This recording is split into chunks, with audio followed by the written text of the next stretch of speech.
digamos, de grado.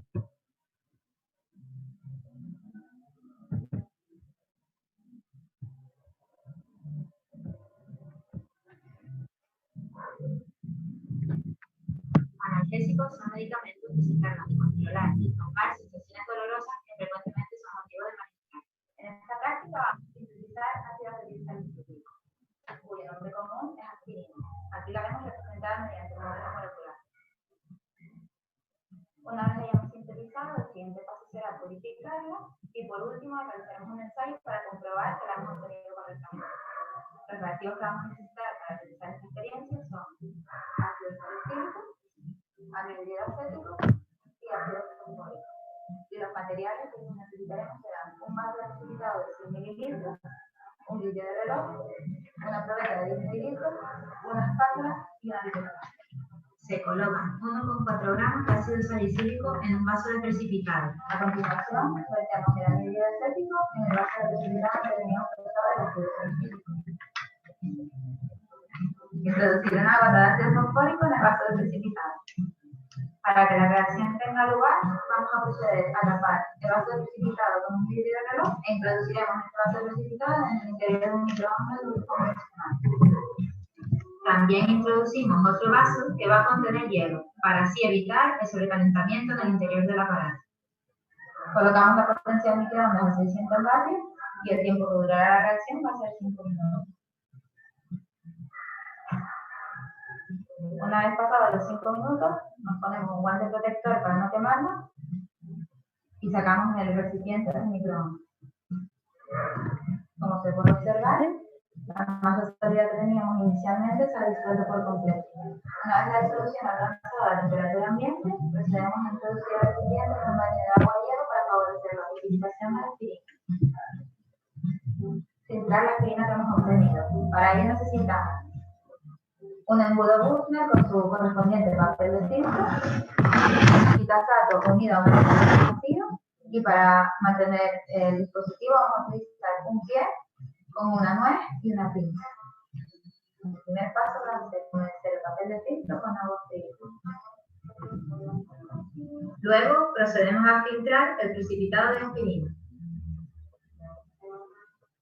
Para retirar los restos de aspirina que quedan en el recipiente, tomamos una agua fría y lo lavamos varias veces.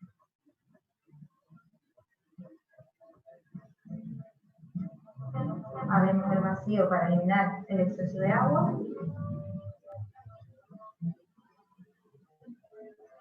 Y volvemos a realizar la misma operación lavando con agua fría hasta que el olor ácido se elimine del líquido de vinagre y desaparezca. Disculpen un minuto, chicos, ¿por qué tengo el video?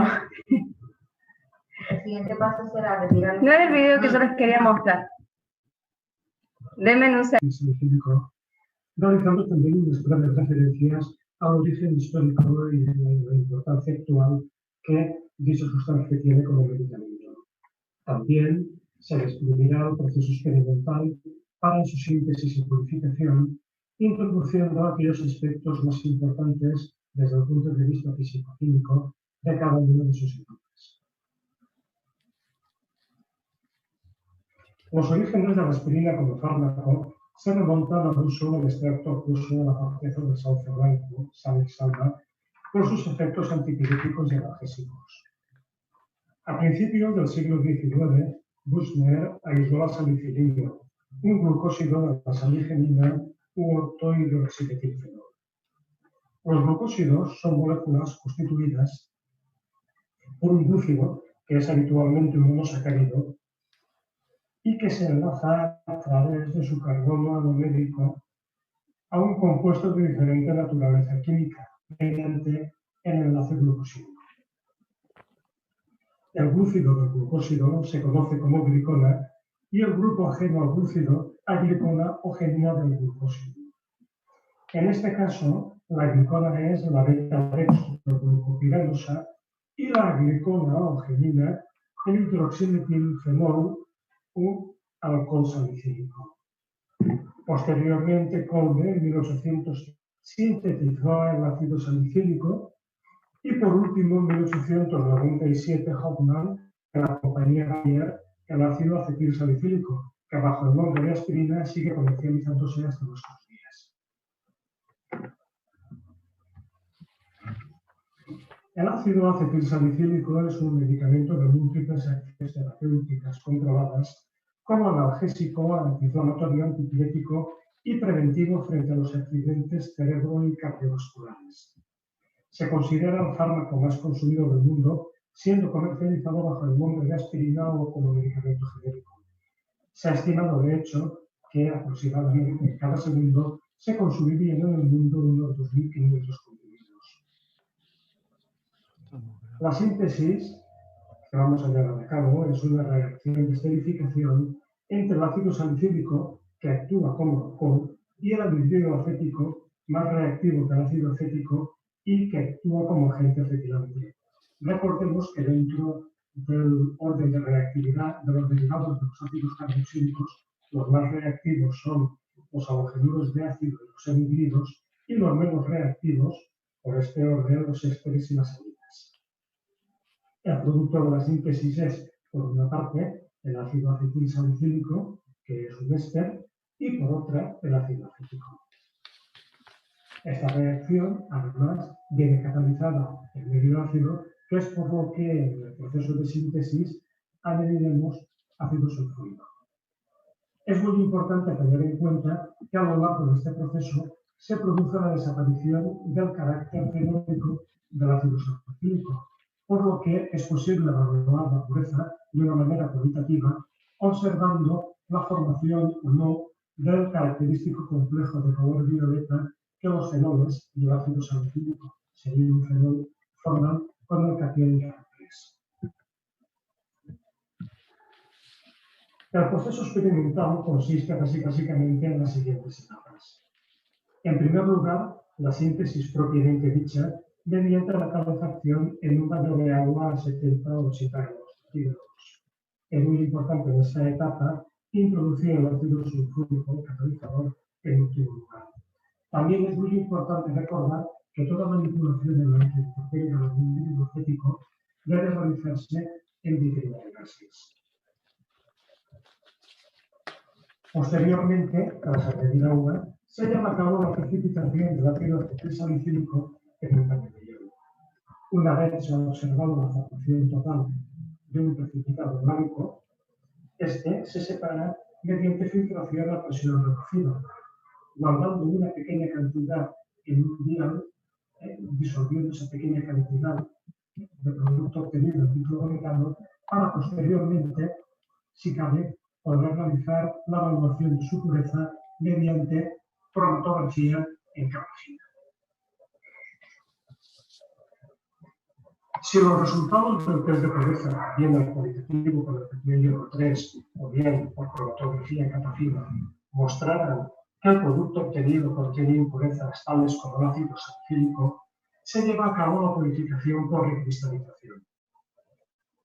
En esta aprovechamos la diferente solubilidad del acetilsalicílico en agua fría y en agua caliente para, en un primer momento, redisolver el precipitado obtenido.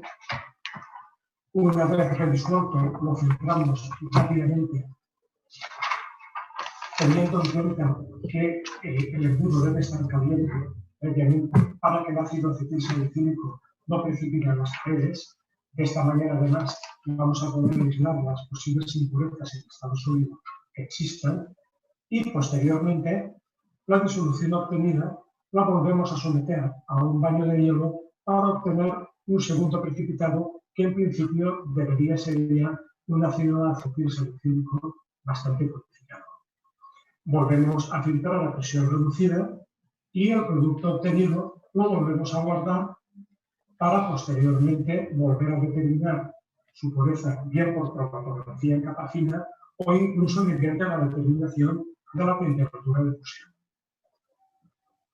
También puede ser importante guardar en el desecador el producto obtenido para poder después, cuando haya perdido todo el contenido de humedad, pesarlo y evaluar el rendimiento de la reacción. En resumen, tras visualizar este vídeo, debe ser capaz, en primer lugar, de comprender el fundamento químico de la síntesis del ácido acetilsalicílico como reacción de esterificación en la que el agente acetilante es el anhídrido acético. Y, además, tener en cuenta las recomendaciones de seguridad realizadas en cada una de las etapas experimentales y, al mismo tiempo, revisar también muy bien cuál es el fundamento físico-químico de cada una de esas etapas.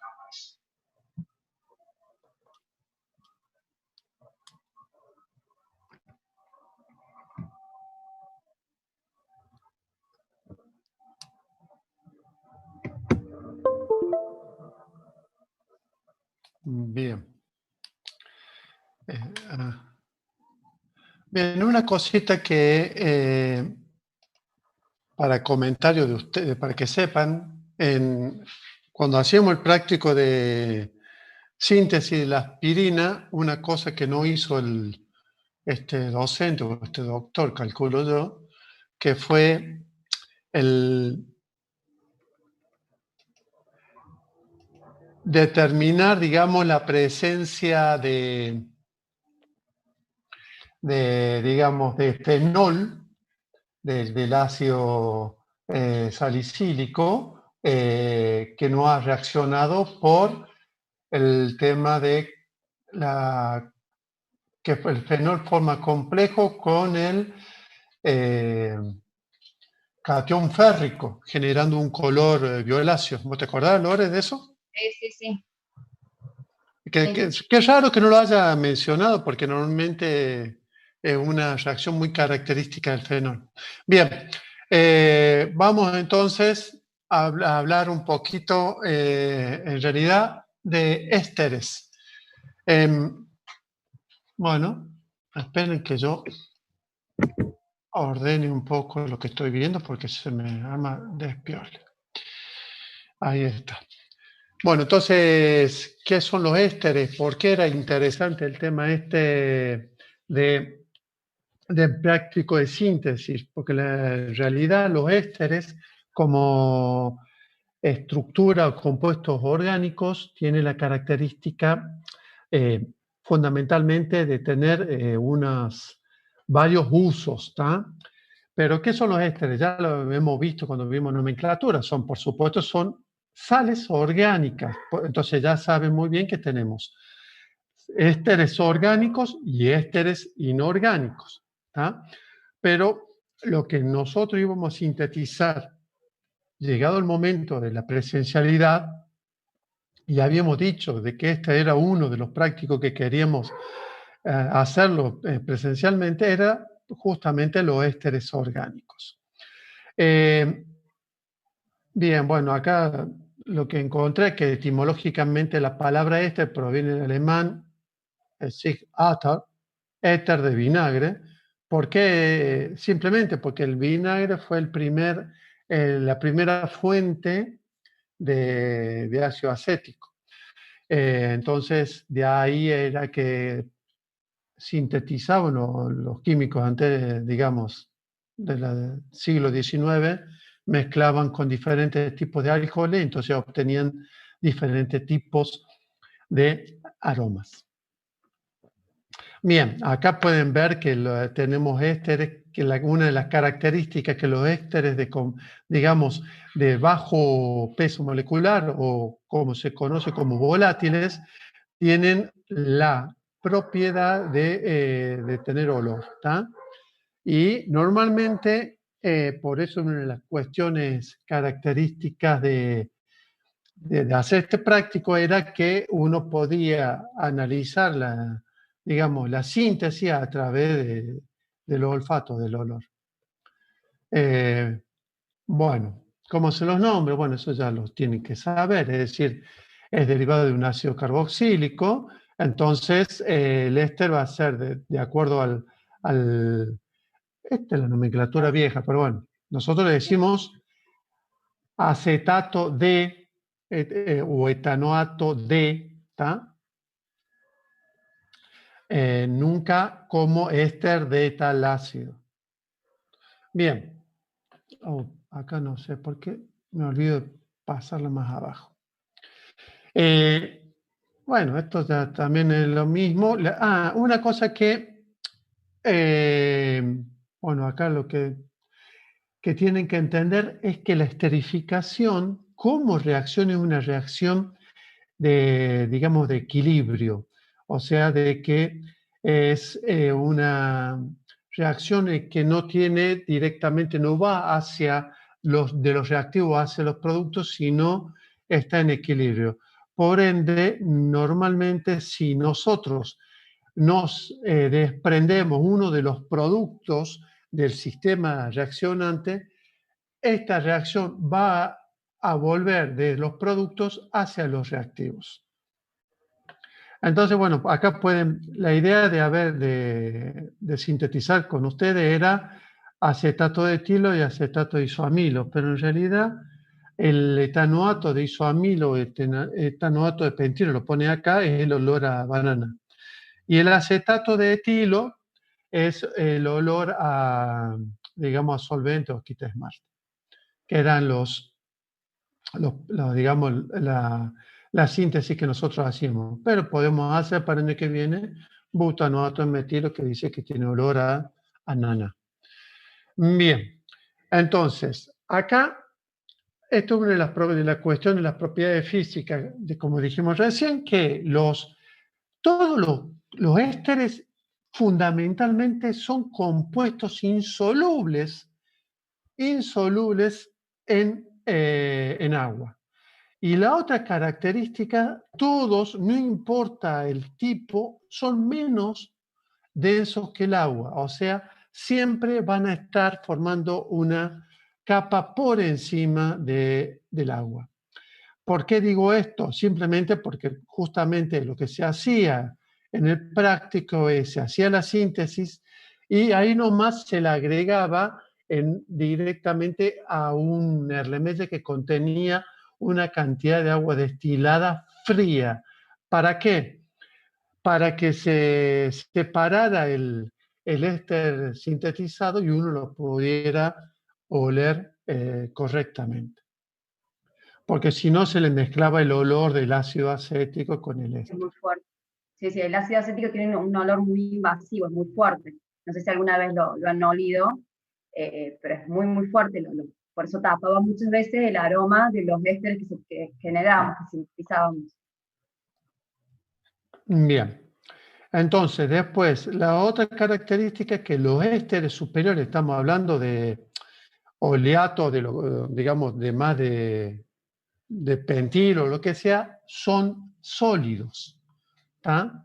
Por supuesto, son solubles en solventes orgánicos, pero como ya dije, insoluble en agua como cualquier otro éster.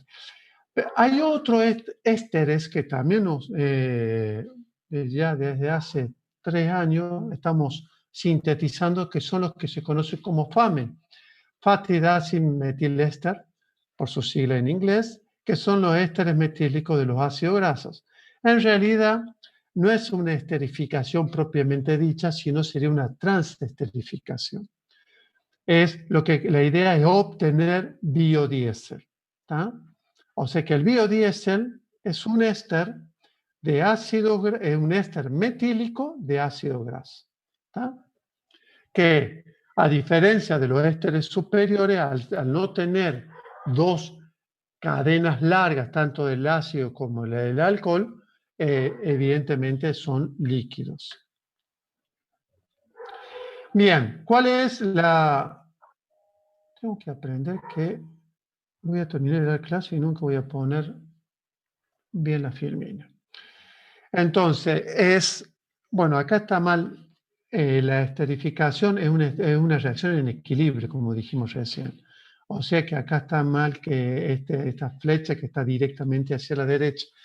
Recuerden que la flecha en un mecanismo de reacción me dice si esa reacción es en equilibrio o totalmente hacia la derecha o se desplaza más hacia la derecha que hacia la izquierda de acuerdo a la longitud que tienen ambas flechas.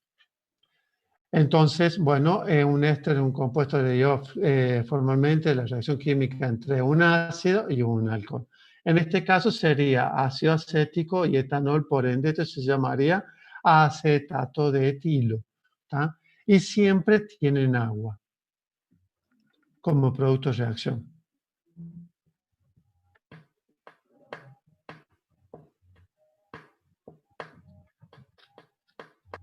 Que no forma puente de hidrógeno, a pesar de que tiene el oxígeno. Primero, a ver, lo que quiero que entiendan con respecto, porque a mí me están preguntando si,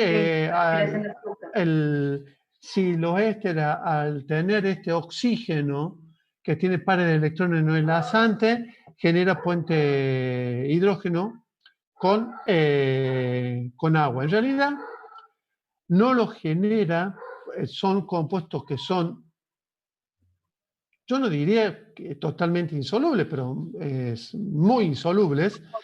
El tema es que, o sea, son fácilmente separables del agua o forman dos fases si uno mezcla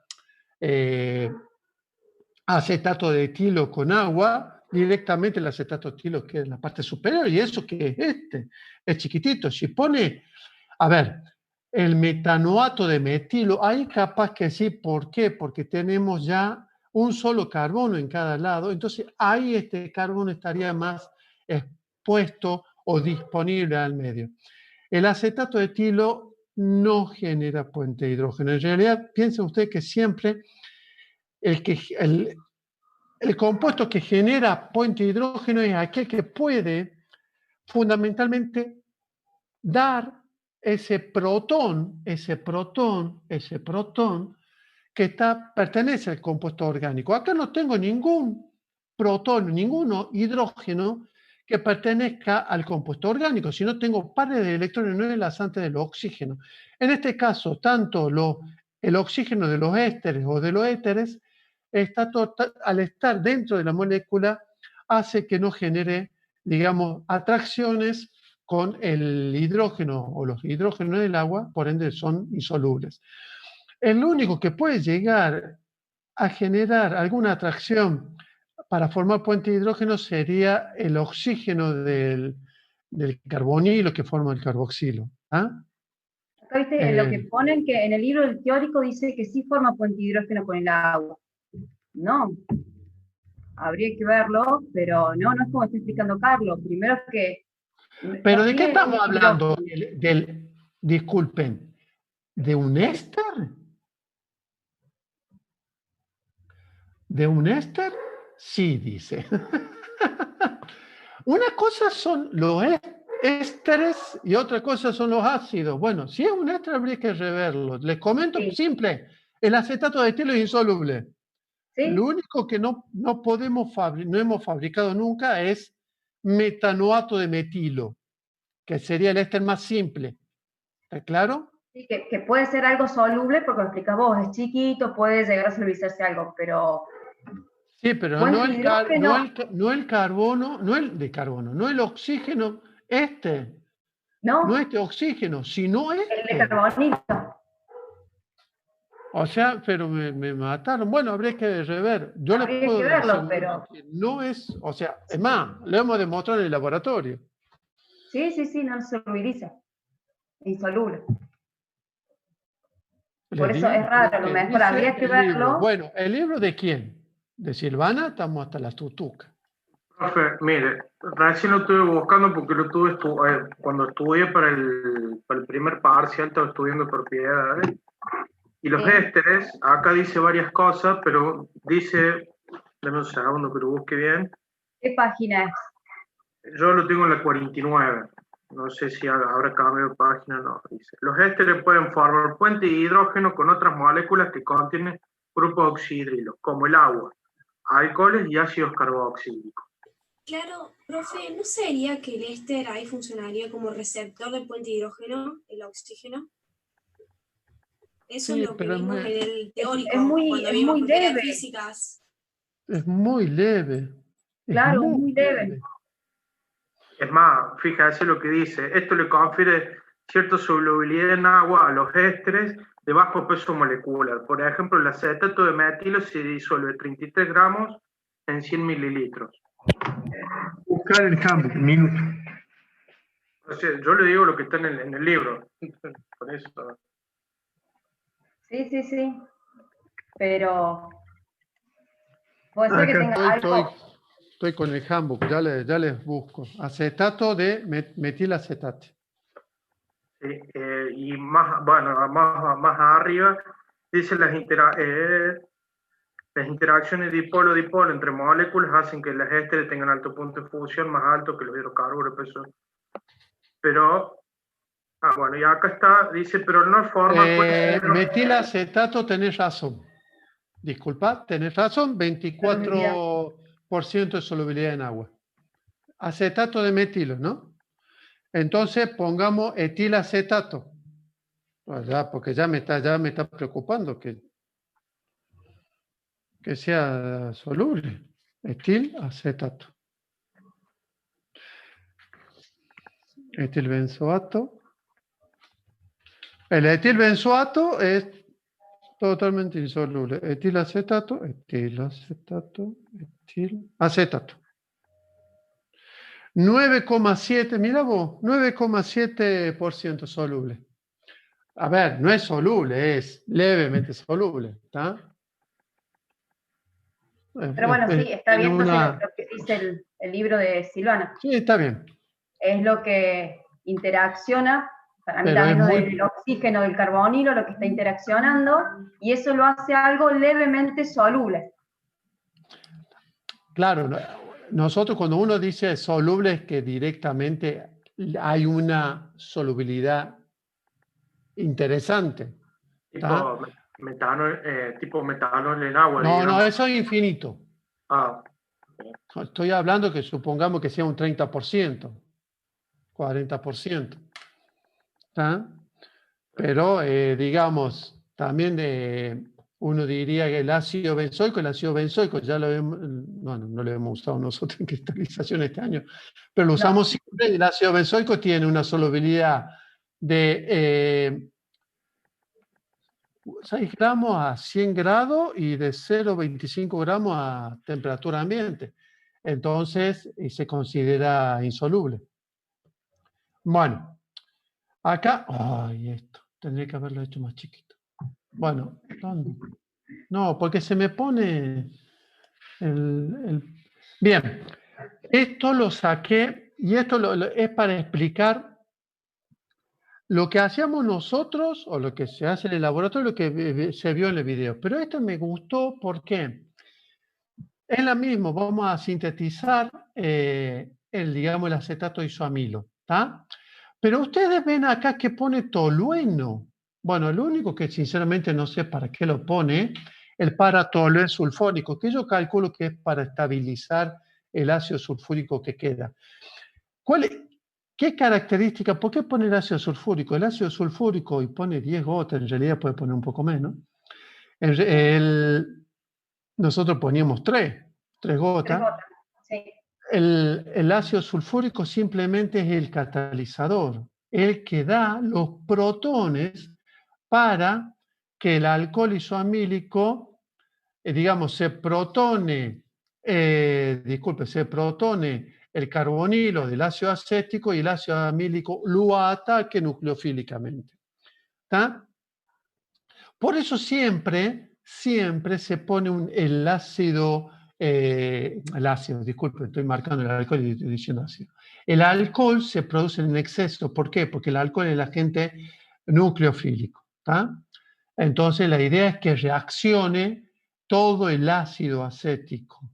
Entonces la idea es poner en exceso el alcohol isoamílico.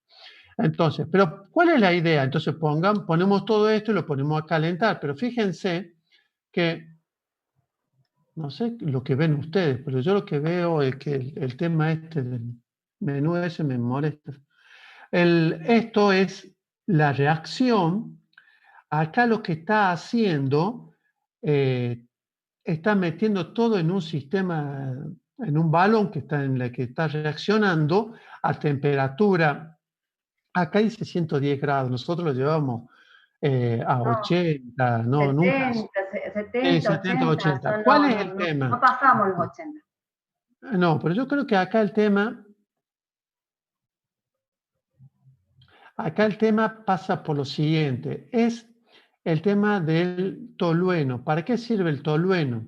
El tolueno sirve para, digamos, hacer lo que se conoce como una destilación azeotrópica. Entonces, el tolueno y el agua tienen una temperatura de ebullición por debajo de 100 grados y entonces ¿qué va haciendo? Si ustedes se recuerdan que la reacción era una reacción en equilibrio, está desplazando, me está sacando uno de los productos, que en este caso es el agua. ¿Está? Entonces, si me está sacando el agua, la característica que tiene es que esa reacción se va a ir desplazando hacia la derecha. Entonces va a ser, digamos, va a tener un buen rendimiento, que es lo que nosotros queremos.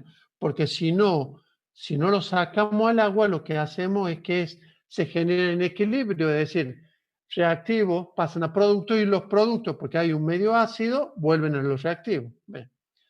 Entonces, acá dice que se detiene el calentamiento cuando no aumente el volumen del tubo separador. ¿Está? Es simplemente porque pone acá este tubo separador, porque tanto se va a separar la fase tolueno y el agua. ¿Está? Entonces, mientras no vaya creciendo el agua, ya significa que ya dejó de reaccionar o que ya reaccionó todo el ácido acético. Entonces, lo transferimos a una ampolla de decantación, porque una ampolla de decantación es simplemente la idea es separar la fase orgánica porque vamos a tener, digamos, ácido acético, vamos a tener ácido sulfúrico. Entonces la idea es lavar esa fase orgánica para sacar el resto de los compuestos que están en el sistema ya del producto. ¿Tá? Por eso pone el agua y pone el bicarbonato simplemente para neutralizar el ácido sulfúrico y evitar que me desplace digamos, el sistema reactivo de vuelta hacia la izquierda. Entonces acá vamos a tener las dos fases. Y estas dos fases, la idea, vamos a separar por abajo toda la fase orgánica y la fase, disculpen, inorgánica, digamos, la fase acuosa, la separamos por abajo. Y la fase orgánica, después la vertemos en un vaso precipitado, le agregamos sulfato de sodio anhidro. ¿Para qué? Simplemente el sulfato de sodio anhidro es un agente deshidratante. ¿Tá? No es soluble en solventes orgánicos, pero, digamos, se hidrata fácilmente. Entonces va a absorber todo el agua circundante que encuentra en ese sistema o en ese medio orgánico. Y después lo vamos a, en realidad, filtrar, porque acá faltaría la filtración, por lo que veo. ¿Está? Sí, falta la filtración, porque, no, acá lo destila, no lo filtra, lo destila. ¿Está? Pero igual si le agregaste sulfato, tenés que separarlo y filtrarlo para separar el sulfato, Sí, que pase los solventes, o sea que sí o sí necesitas una filtración ahí. Sí, para mí. Y después, la idea es transferirlo a la probeta para ver cuánto obtuvimos del acetato y, por supuesto, lo más lindo, el olor que queda, que se puede oler. ¿Tá? Y si quieren, se puede probar la solubilidad agregándole agua para demostrar que directamente son compuestos insolubles.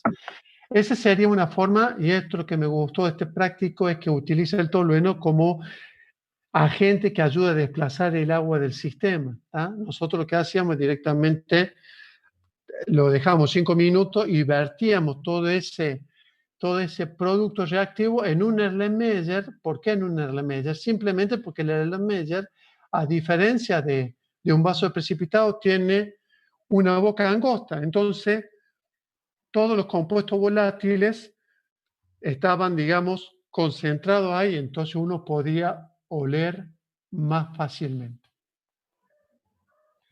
Bueno, ¿por qué el tema de los ésteres? Porque los ésteres son una de las familias de compuestos orgánicos que tiene muchos usos y van desde, como ya hemos dicho, desde aromas artificiales, ¿tá? En perfume y todo eso, y sobre todo como aditivos alimentarios, están como plastificantes, es decir, supongamos acetatos pesados o, bueno, no me salen ahora, pero he analizado plastificantes para tintas que son ésteres más pesados, que son, o digamos, octilo, acetato de octilo, si no, de acetato de octilo vimos que era de uno de los aromas, pero bueno, era más pesado. Después, también los ésteres de bajo peso molecular, que no son aromas, son disolventes, ¿tá?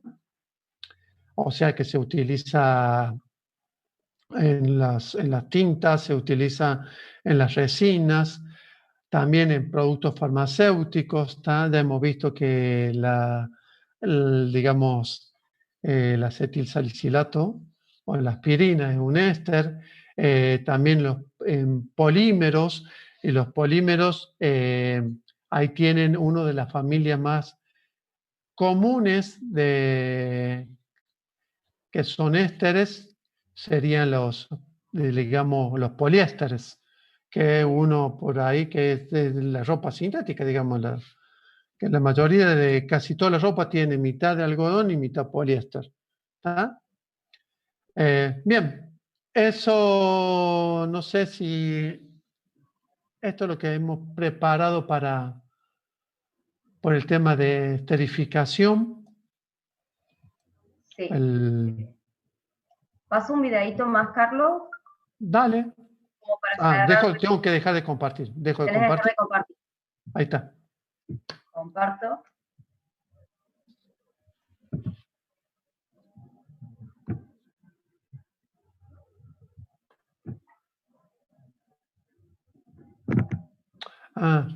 Biodiesel. El biodiesel y... El jabón. El jabón es una esterificación, digamos, inorgánica. Son ésteres inorgánicos. No me estaría... Pero ahí está empezado. Sí, porque saco la primera parte. Lo que vamos a estudiar son el biodiesel y el jabón. Y el punto de partida en ambos casos van a ser grasas o triglicéridos de origen vegetal. Los ácidos grasos son ácidos carboxílicos de cadena larga y proceden de los triglicéridos o grasas. Según tengan o no tengan isotoniaciones, dobles enlaces, podemos clasificarlos en primer lugar en saturados, son aquellos que no tienen dobles enlaces, y ahí quizá los dos más importantes son el palmítico, el hexadecanoico. Esta representación C16, 0 significa que tiene 16 carbonos y ninguna insaturación. El otro ácido graso importante es el esteárico o ácido octadecanoico y tiene 18 carbonos y también ninguna insaturación. Son los ácidos grasos característicos de las grasas animales, aunque también, por ejemplo, el aceite de coco y el aceite de palma son precisamente los productos más representativos en cuanto al contenido de estos ácidos grasos. Por otra parte, tenemos los insaturados. En los insaturados podemos distinguir los monoinsaturados, aquellos que tienen solamente un doble enlace. Concretamente, lo más importante es el oleído, que tenemos 18 carbonos, una insaturación, y su nombre es el cis-9-octadecanoico. Fijémonos que en todos estos casos la configuración de los dobles enlaces es cis. En cuanto a los poliinsaturados, los que tienen dos o más insaturaciones, tenemos el linoleico. Se denomina de la serie omega 6 porque el primer doble enlace lo encontramos en el carbono 6, cortando a partir del extremo opuesto de la molécula al grupo carboxilo, sería el ácido 9Z-12Z, es decir, los dos enlaces dobles con configuración cis, 9-12 octadecanoico. El otro, que también es muy importante, es el alfa-linolénico, y decimos que es de la serie omega 3 porque el primer doble enlace lo encontramos en el carbono 3, contando también a partir del extremo de la molécula opuesto al grupo carboxilo. Bien, una vez visto que es un ácido graso, nos planteamos que es un triglicérido. Un triglicérido es el resultado de la esterificación de los tres grupos hidroxilo, de la glicerina o el glicerol, con 3 ácidos grasos que pueden ser iguales o diferentes. Nos podemos plantear, pues en este caso, y se puede intentar hacer, parando el vídeo como ejercicio, cuál sería este resultante de la reacción que se propone aquí. Tendríamos, con la esterificación de cada grupo hidroxilo de la glicerina, un triéster y 3 moléculas de aroma. Bien, en un triglicérido los ácidos grasos pueden ser iguales o diferentes. En este caso, en el trioleato de glicerilo o trioleil-glicerol, los 3 hidroxilos de la glicerina han sido esterificados por ácido úrico. Pero aquí, por ejemplo, tenemos el primer hidroxilo esterificado con ácido úrico, el segundo con palmítico y el tercero con limrénico. Por eso le podemos denominar este triglicérido 1 oleoil, 2 palmitil, 3 linorenoil, glicerol. Bien, una reacción muy importante de los triglicéridos es la preseserización. Es un caso más de reacción de transferencia de glutatión. El glutatión está aquí enmarcado en el cuadro rojo. Y lo que ocurre en esta reacción es que la parte alcohólica del éster es sustituida por la de otro alcohol. Es una reacción que puede estar catalizada por ácidos o por bases. Y en este caso, por ejemplo, si partimos del butanoato de etilo a reaccionar con propanol, nos daría el butanoato de propilo y el etanol. Es decir, lo que antes era el alcohol que estaba en el éster, lo tenemos como alcohol libre, y el alcohol que reacciona es el que se incorpora formando el éster al glutatión. Bien, el ejemplo anterior lo podemos visualizar de esta manera, podemos ver cómo se intercambian los grupos orbitales del alcohol y tendríamos, pues eso, este intercambio del grupo de radical posible sobre el grupo. En cuanto a la saponificación, es un ejemplo de hidrólisis alcalina. En esa hidrólisis alcalina, lo que obtenemos, con estar en líquido alcalino precisamente, es la sal de los ácidos grasos correspondientes. A esta sal alcalina de un ácido graso es lo que denominamos habitualmente jabón. El resto, es decir, los productos de esta reacción, es precisamente la glicerina. Bien, en resumen, lo que hemos visto es que es un ácido graso, hemos distinguido los distintos tipos de ácido graso y también hemos definido lo que es un triglicérido.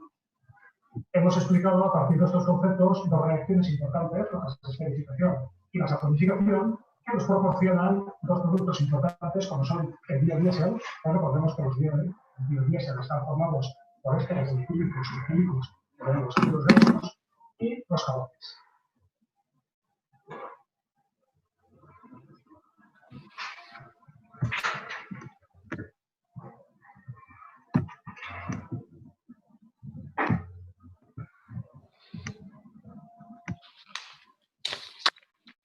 Bueno, eso era como para que vieran un poquito más del biodiesel, la esterificación. ¿Sacamos dudas? ¿Hacemos un recreo? ¿Qué quieren hacer? Buscando y la verdad que no encontré y me quedé desconcertado. Dice así la pregunta: un alumno sospecha que una sustancia desconocida experimenta un cambio químico a la temperatura de su punto de fusión. Sí. Indica ese que método sencillo para probar su hipótesis. Perdón, para comprobar su hipótesis. Bueno, a ver, pensemos un poquito. Si vos pensás que tiene un cambio químico, si tiene un cambio químico es porque se produce, tenemos una reacción y queda un nuevo producto. Si vos determinás el punto de fusión de un compuesto puro, supongamos, ¿qué hacíamos? Fundíamos, volvíamos a solidificar, volvíamos a fundir y el punto de fusión iba a ser constante, iba a ser siempre el mismo porque tenemos el mismo producto. Si se produce un cambio, si hay una reacción, si se nos transforma en otro compuesto, ¿qué es lo que va a cambiar ahí? El punto de fusión va ¿Va a ser el mismo o va a ser el mismo compuesto? Deme un segundo. Va a cambiar y no solo que va a cambiar, sino que vamos a tener un rango. ¿Eso sería? Va a cambiar. Y le juro que tuve como un rato largo, media hora pensando. Y encima te lo dice, la misma consigna te lo va diciendo. Sí, pero tuve un rato pensando y no sé. Bueno, o sea, es que cambia la temperatura y aparece un rango. Eso claro, sería. si se genera un nuevo producto, si hay un cambio físico, se genera un nuevo producto, no va a tener el mismo punto de fusión. Entonces vos, Sí. determinando el punto de fusión, sabes si es el mismo producto o no, o si en esa temperatura hubo alguna reacción. O sea que los productos de la reacción serían las impurezas, por así No, decirlo. no. Disculpa que me meta. El tema es, hay productos que se descomponen a su punto de fusión, como algunos aminoácidos, con lo cual, entonces, el punto teórico de fusión es 100, por decirte una boludez. El tema es, llegás a 100 y se fundió, pero vos decís, me parece que no, que se descompuso, entonces lo enfrías, o sea, se vuelve sólido, lo volvés a fundir y en vez de fundirte a 100, se fundió a 80, por decirte. Bueno, entonces ahí estás demostrando que el compuesto que vos inicialmente determinaste el punto de fusión se descompuso, ¿tá? Que es el famoso cambio químico. Sobre el punto de fusión, ¿tienen más dudas? Tratemos de ir por tema, sacarnos todas las dudas de un tema. Profe, Sí, ese sería el 10. Falta el 11. El 11, esa era mi consulta. ¿Cuál era el 11? A ver. El 11 lo leo. ¿Cómo Vale. se puede explicar el hecho de que la acetona y el alcohol etílico rebajen el punto de fusión de hielo, como también el punto de ebullición del agua, mientras que la sal y el azúcar elevan el punto de ebullición? Claro, bajan el punto de fusión y elevan el punto de ebullición.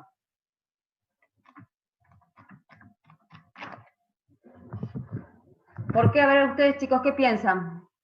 ¿Por qué pasa eso?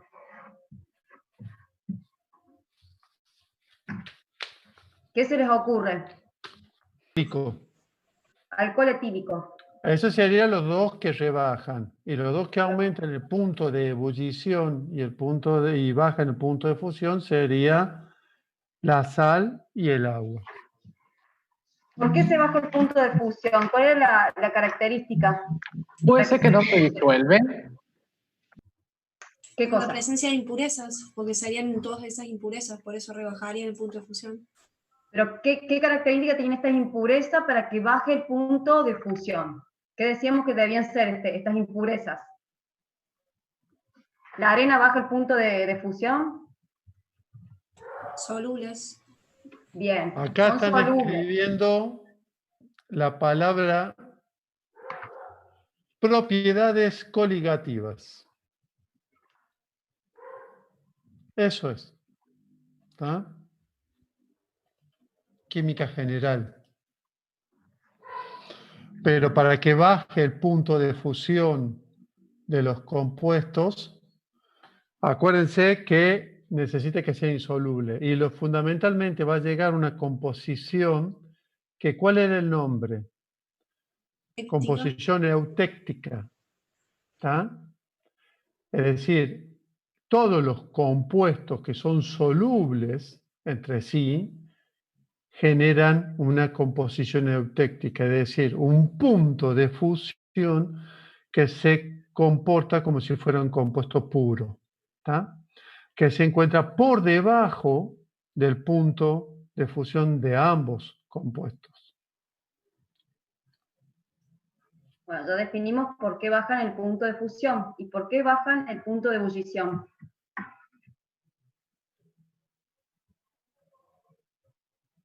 ¿Se acuerdan cuando veíamos las interacciones de los compuestos?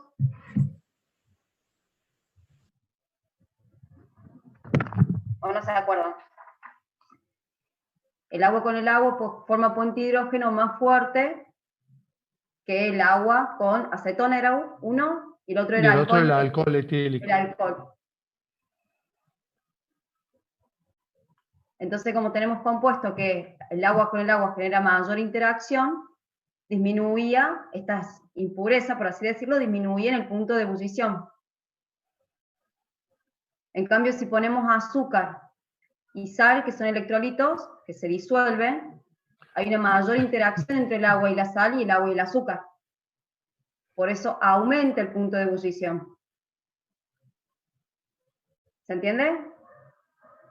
Acá lo explicaron mal en el chat. En realidad, Por eso que se le agrega sal al agua para que se caliente no, antes de para cocinar que bulla a más a temperatura. más temperatura. Para que Por podamos eso, llevarla cuando a uno más temperatura. cocina, tiene que ponerle, agregar la sal al final, no antes. Si no, nunca va a entrar en ebullición el agua. Y que sí se utiliza el gran consumo de sal o de cloruro de sodio a nivel mundial es simplemente para derretir la nieve de las carreteras.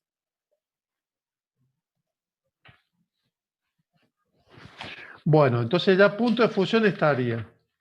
Vamos a destilación. Punto de ebullición me falta, que no los Punto de imprimí. ebullición, Bueno, si lo tenés a mano, es el 9, el 8 y el 9. Que me olvidé de 8. imprimir. Me lo pasé derecho.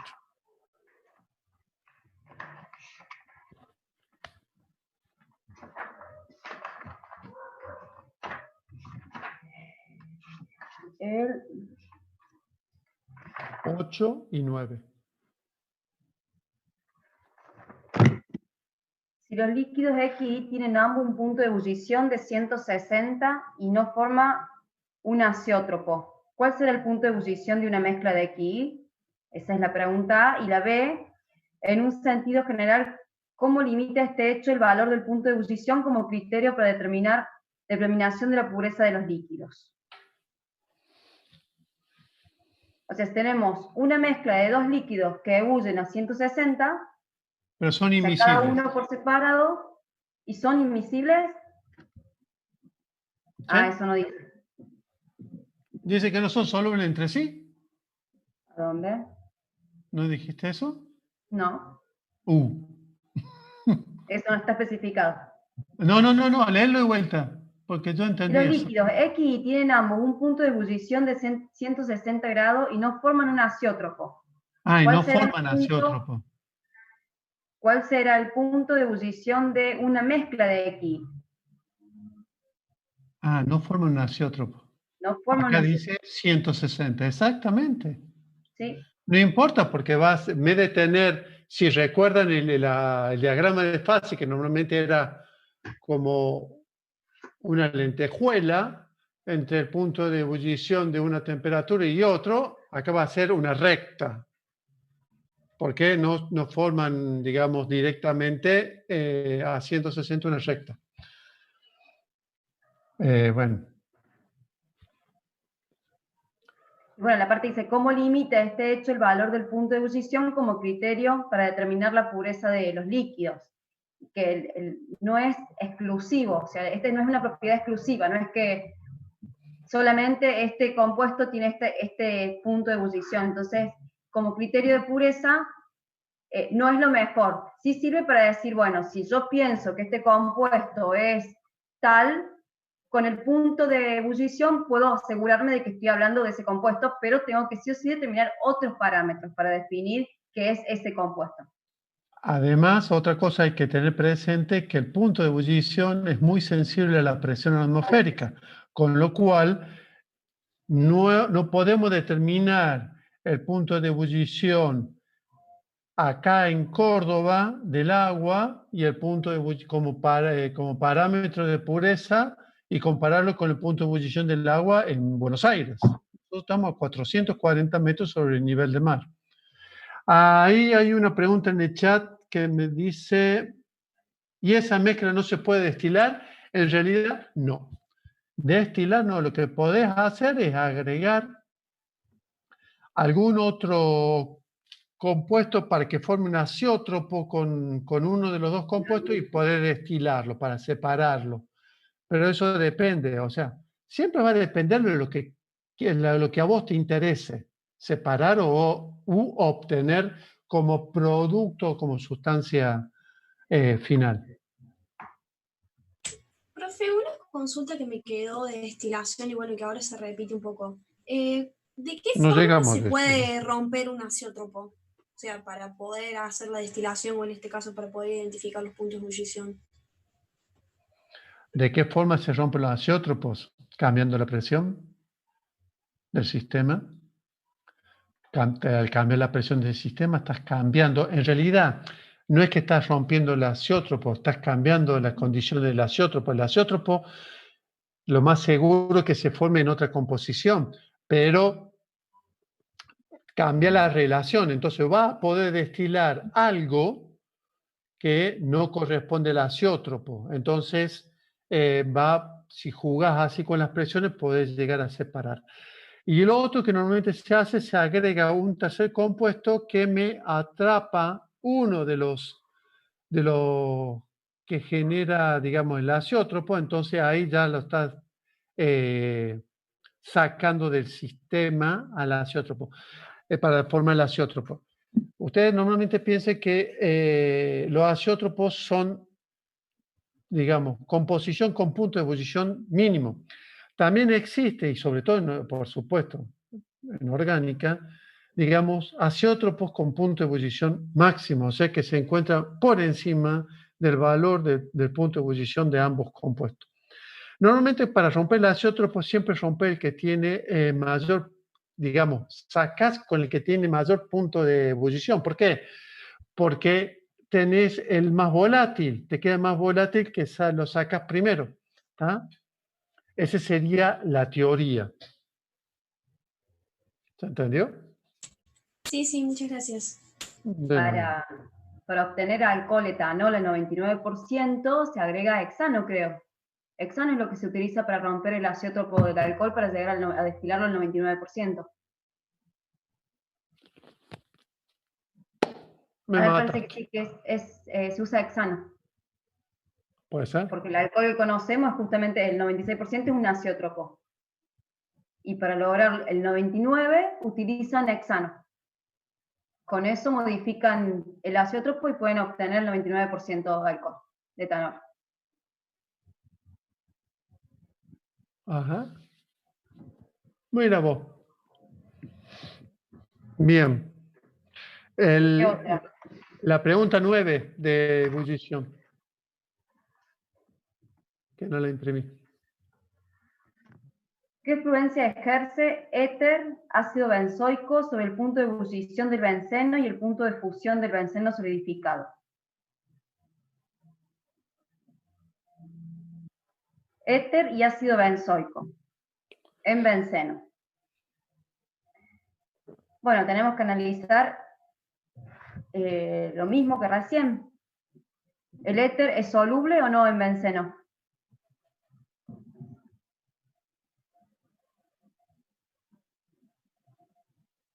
¿Hay alguien?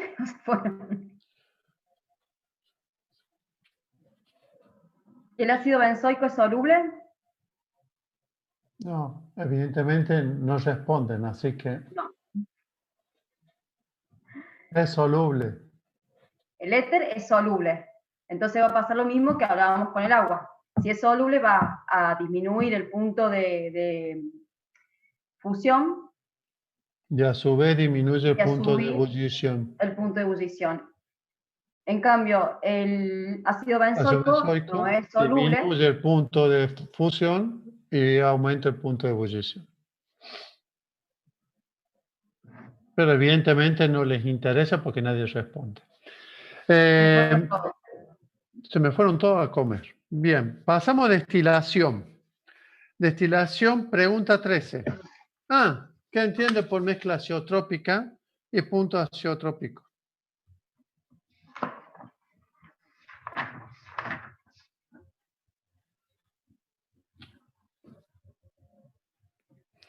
Ya respondimos el inciso A y el inciso B. El inciso C, que en realidad también lo respondimos, ¿qué variables incide en la temperatura del punto azeotrópico? Recuerden que el punto azeotrópico es una composición conocida, única, que presenta un punto de ebullición como si fuera un compuesto puro. Y las variables que inciden en la temperatura del punto azeotrópico es simplemente la presión. Si estamos hablando de la misma mezcla, ¿no? Si estoy hablando, supongamos, alcohol-agua. Porque si no, esa sería la variable, la presión atmosférica.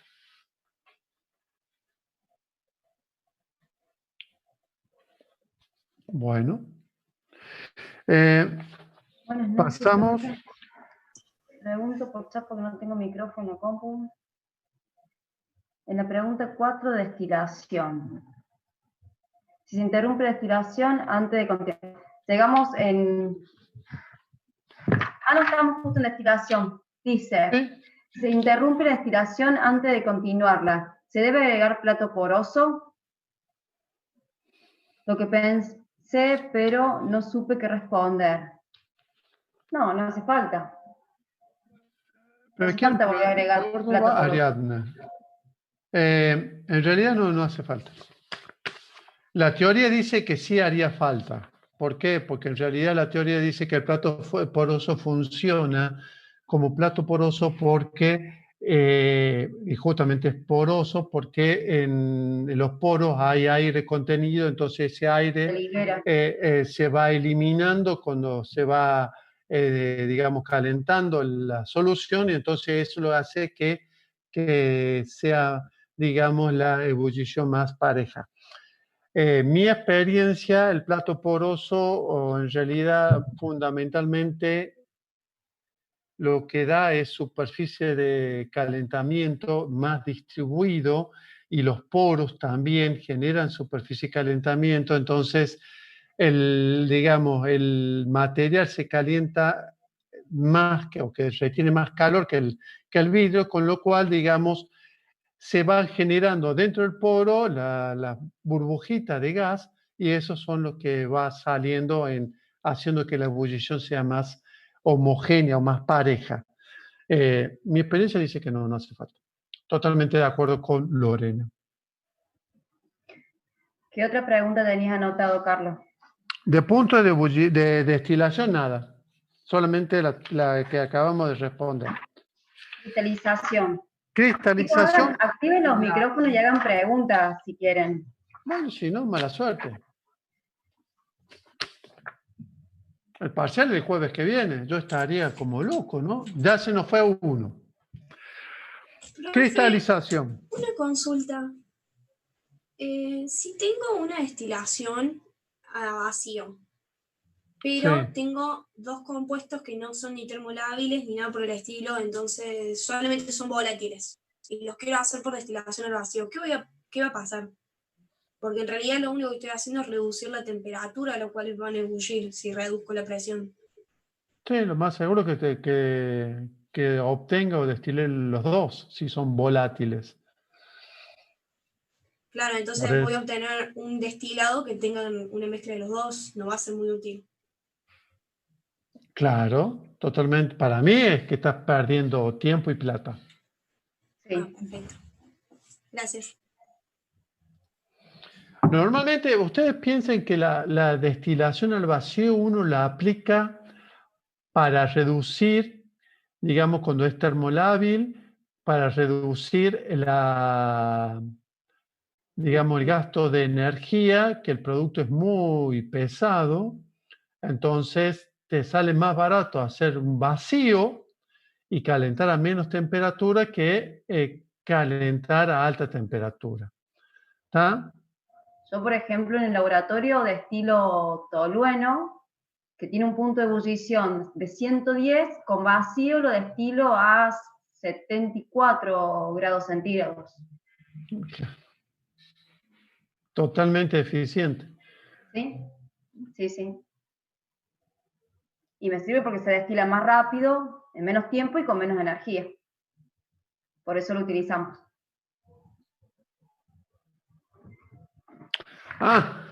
Ahí está buena. Profe, ¿por qué se recomienda que en cristalización el solvente tenga un punto de ebullición mayor a 60? Está buena eso. Pero en realidad no es que lo respondamos nosotros, es que el que preguntó, Abigail, la mandó al frente, también plantea tu respuesta, lo que vos razonas. Entonces nosotros te podemos orientar o te podemos, digamos, ayudarte a pensar, pero la idea es, porque si no, así no sea, bueno, por lo menos yo no. Así, yo respondía y por ahí me decía, para que no se evapore rápido. No se evapore rápido. No entiendo eso, no entiendo, don Rafael, ¿dónde está? No te veo, no te veo. No estoy buscando la pregunta para verla, pero mayor de 60, porque si es más bajo se va a calentar muy rápido el contenido, o sea, apenas lo pongamos en la llama, ya vamos a empezar a perder solvente. Está bien, pero otra cosa más. Es una y puede ser que los cristales también tengan esa no, esa no. No. Espera. Bueno, A ver, pensalo de acuerdo digamos, a las etapas de cristalización o de recristalización. Cuando se haga la parte de calentado no debe evaporarse el solvente. No entendí. Vamos de nuevo. Cuando se haga la etapa de calentado de la solución no debe evaporarse el solvente. Sí, en primera filtración de eso ya lo dijo, sí. Eso lo dijo Rafael. Lo acaba de decir Rafael, que los dos están iguales, pero piensen un poquito más. ¿Puede ser por el salto térmico, la etapa caliente y la etapa fría? Salto térmico, ¿qué es salto térmico? Sí hay un salto térmico, pero a ver. La diferencia de temperatura. A ver, digan los pasos de la recristalización, por favor. Solución caliente, filtrado caliente, solución Frena. caliente. Sí. ¿Sí qué? Solución en caliente o filtrado en caliente. Filtrado en caliente. Filtrado en caliente. Porque vos se supone que a la temperatura de ebullición vos le agregás un poquito más para recuperar lo que se fue o lo que se ebullió. Sí. Entonces, cuando filtra en caliente, si está muy, digamos, es muy volátil, ¿qué pasa? Se te va a volatilizar fácilmente ese solvente. ¿Y qué pasa si se volatiliza en el proceso de filtrado en caliente? Me va a quedar cristal del CDI en el filtro. Bien, genial. Eso es, fundamentalmente. Entonces, ¿sería para mirar más fácilmente los cristales? ¿Cómo? No entendí. No.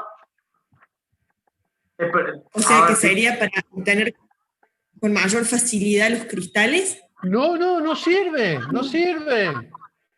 No se usa un solvente con punto de ebullición cerca de 60, tiene que ser superior. A 60. ¿Se entiende o no? No. O sea, la respuesta sería para que no se pierda solvente cuando lo filtrás. Claro, porque si perdés solvente, ¿qué pasa? Te va a quedar todo el cristal en el filtro junto con las impurezas y va a perder. Claro, parte de este cristal no se va a solubilizar en lo que se evaporó, no va a estar solubilizado. Entonces lo vas a retener en el filtro caliente. Y ese filtro caliente nosotros reteníamos impurezas. Por eso no nos sirve.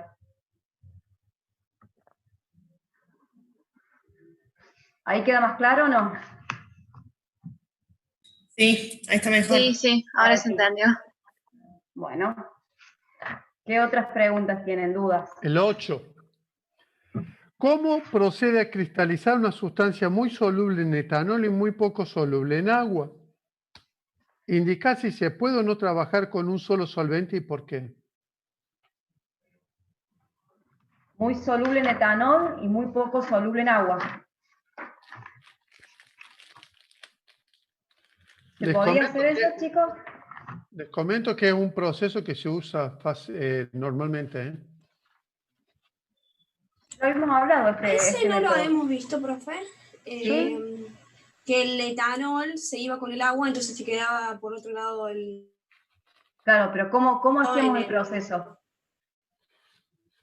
Porque recuerden que es muy soluble en otro y prácticamente insoluble. Tenemos dos solventes. Uno es muy soluble y en otro es prácticamente insoluble. Que a su vez los solventes en sí eran miscibles. ¿Cómo hacíamos? ¿Se acuerdan? ¿En cuál lo teníamos que disolver primero? En el que era muy soluble. Bien, se disuelve primero en que era muy soluble y después, ¿qué hacíamos? Se le agrega el agua. Se le agregaba gota a gota y vamos a empezar a ver como una turbiedad. que era cuando empezaba a precipitar. ¿Se acuerdan? No. No me acuerdo si pasé un videíto. Sí, me parece que vimos todo un video de eso. Yo creo que sí. Habíamos visto todo un videíto que mostraba cómo se ponía turbio, que era cuando iban agregando, en este caso sería el agua, empezaba a cristalizar.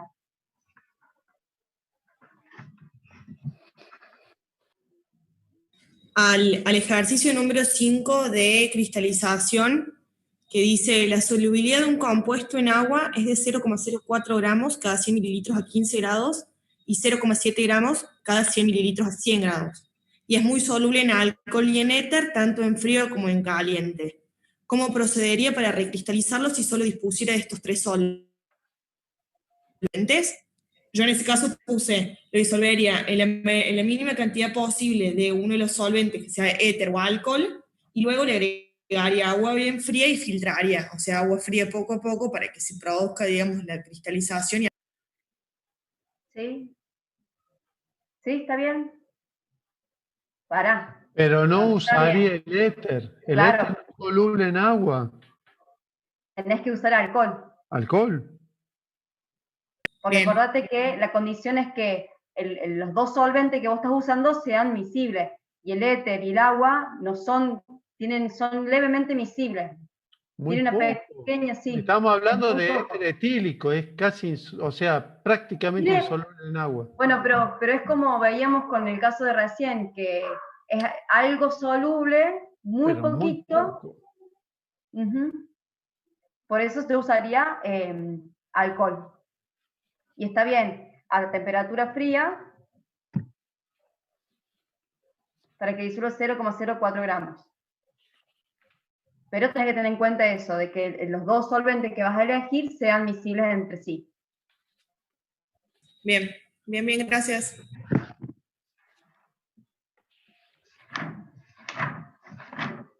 De extracción, cristalización, ¿alguna duda o estamos? No, no hay más dudas. Ah, no, el ejercicio 9 del práctico, pero eso lo vamos a levantar mañana, ¿no? Sí. Yo diría que... Veamos todo teórico y después mañana le subimos los ejercicios. Profe, una consulta. Cuando estás en recristalización y ya tenés los cristales, ya filtraste en frío y todo, ¿por qué los cristales se lavan con el solvente frío?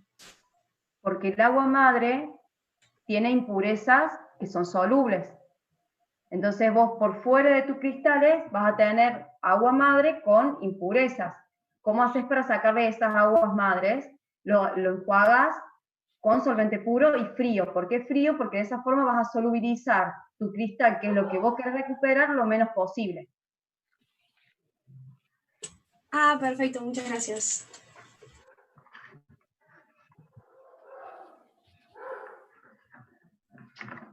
Profe, una pregunta. ¿El parcial va a durar 30 minutos? Se lo vamos a avisar, chicos. Ya vamos a organizarlo. Una vez que con Carlos lo organicemos, le vamos a avisar con tiempo cuánto va a durar. Pero van a ir ejercicios, va a ir algo de nomenclatura, o sea, sepan todo. Bueno, gracias. No hay nada. Bueno, no lo encuentro. ¿Qué cosa? Al éter etílico en el handbook, no lo encuentro. Solubilidad. Bueno, sí, era para la solubilidad. Extracción. Pregunta 6, pregunta 7, que son los... ¿Por qué debería agregar sal para romper una emulsión que se pudiera formar al extraer la fase acuosa con un solvente orgánico? Acá tengo la solubilidad del éter. 6,04 gramos en 100 mililitros, a 25 grados. ¿0,6? 6,4 gramos en 100 mililitros. A 25. O sea, es algo soluble. Es algo soluble, sí. Pero algo de solubilidad tiene, o sea, casi nada, pero es algo soluble. Es algo soluble.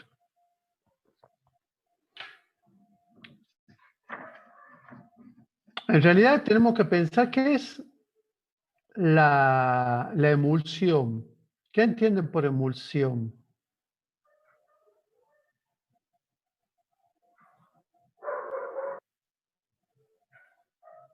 Mayonesa. Ah, me encantó, me encantó. Bueno, la mayonesa es una... Sí. Me encantó, está buenísimo. Bueno, en realidad podríamos decir que una emulsión sería un equilibrio de dos fases inmiscibles, pero que están estabilizadas formando algo intermedio. O sea que no ves, digamos, la separación de fase, pero están ahí. ¿Cuál es normalmente lo que uno siempre quiere? Es formar emulsión, por ejemplo, para los desengrasantes o los detergentes, forman las famosas micelas, que la idea es separar digamos, las grasas y ser arrastradas por el agua. Entonces, ¿cuál es el asunto? ¿Por qué se agrega sal? Simplemente, como estamos diciendo, y ya lo hemos visto hace un ratito, le estás quitando el agua a la emulsión. Si le estás quitando el agua a la emulsión... En las emulsiones hay compuestos como que se agarran del agua y se agarran del solvente, entonces hace que estén todos juntitos. Cuando uno le agrega sal, lo que hace es que esa interacción entre esos compuestos y el agua disminuya, porque se hace mucho más, como hablábamos cuando dimos la clase, creo que fue, de que la sal atrae más el agua, entonces se libera de ese compuesto y se corta esa emulsión, se rompe. ¿Sería como el salting out que veíamos antes? Eso ¿Sí? es. Sí, Es que en realidad es eso. Es que romper las emulsiones son bastante complicadas. Bueno, vos no sé, Lore, con respecto a hacer extracción de hidrocarburos. Nosotros usamos sulfato, sí, y tenemos muchas emulsiones y las rompemos por fuerzas centrífugas y por sulfato. Filtramos, ponemos en un filtro sulfato, filtramos, el sulfato absorbe el agua y pasa el solvente. Ah, me mataste. Bueno, pero nunca le agregué sal. Siempre tengo ahí, algún día le voy a agregar sal a ver cómo me funciona.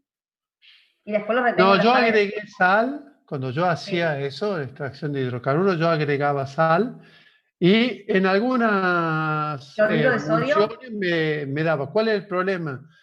Que si esa agua tiene, digamos, algún otro tipo de compuesto inorgánico como coloides del tipo de arcilla, como que se estabilizan más y es bastante más complicado romperla con sal. Entonces lo que hacía yo lo congelaba.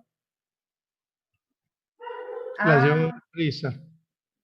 Entonces separaba la emulsión, que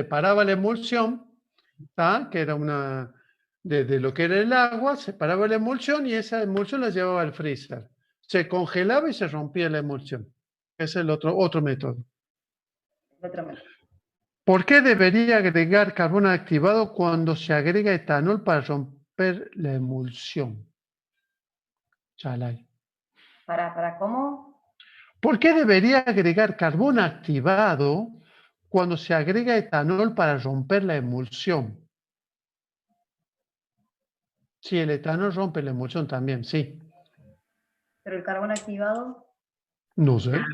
Profe, yo puse el carbono activado es absorbente, pero normalmente de compuestos pesados. Sí. Capaz que lo que estás diciendo es que depende si estamos hablando de una emulsión que forme compuestos como ser ácidos grasos grandes, cosas de ese tipo que pueden generar emulsiones. Entonces el carbono activado te lo va a retener.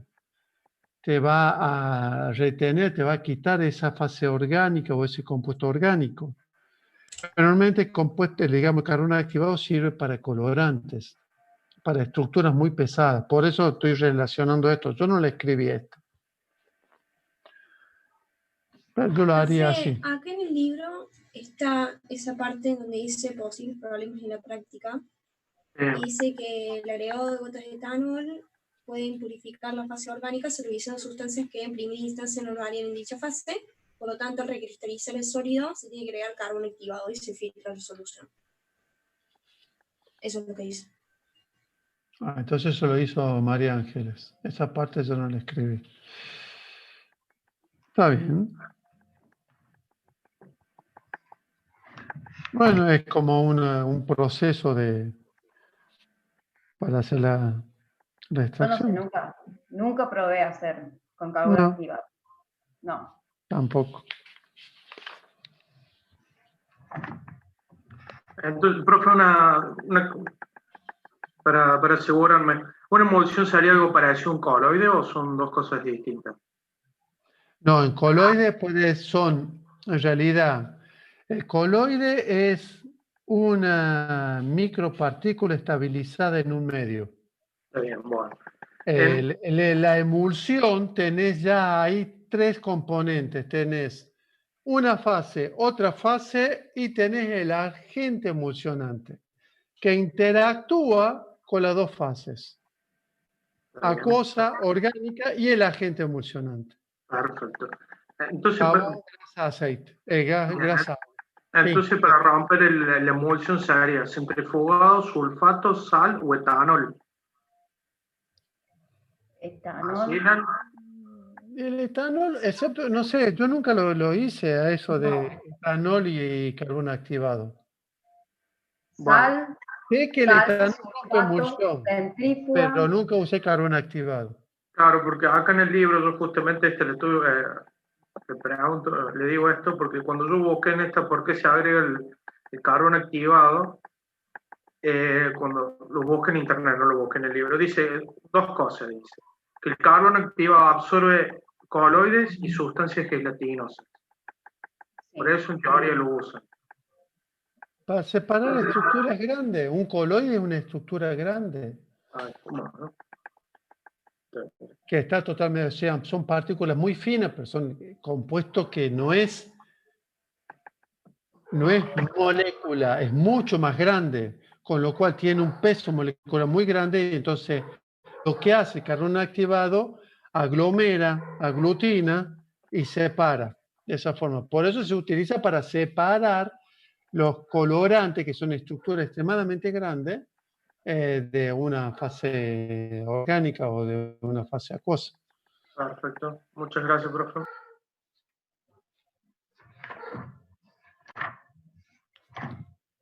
Pasamos a extracción. No, extracción, no, nada. ¿Ya está? 6, 7 de extracción, que ya lo vimos.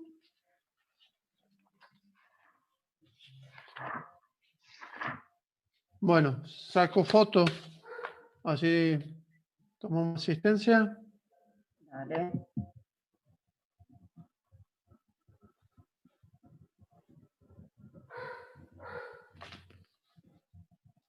¿Alguna otra duda, pregunta?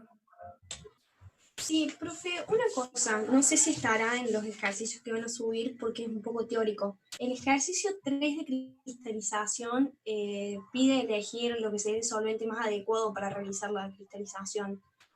Y me está confundiendo. Eso es un ejercicio práctico, porque si él es el ejercicio, ¿cuál? ¿Qué ejercicio? ¿En qué página? 108. La página. 108, según yo.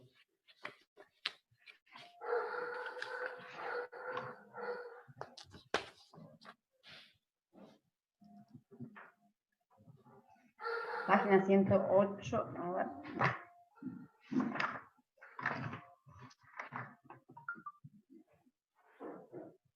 No, página 108 no puede ser. No.